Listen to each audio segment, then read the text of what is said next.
Casey, talk to me about this collaborative process. What was that experience when you brought that into Zerorez? What did you and Nathan and now Ben, what did you begin doing? Collaborative process, what's neat about that is it now invites your key managers, your key leaders to be part of the planning process. And in 2012, when we went back there, it was Nathan and I. And Nathan and I set the goals, and we came back and tried to tell everyone to go and do.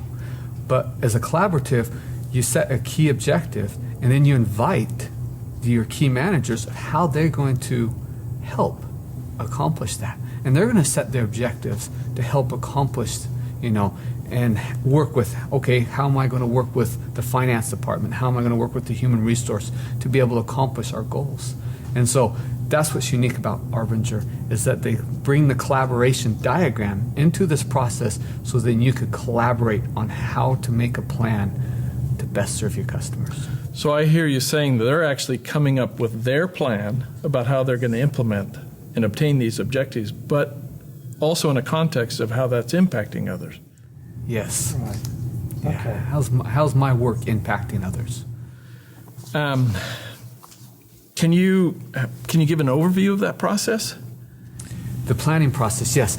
So you first start with, you're going to identify some service lines or service, if you sell products, what are your main product lines. Once you've identified your key service lines or product lines, we're in the business, Zerorez is in the business of service.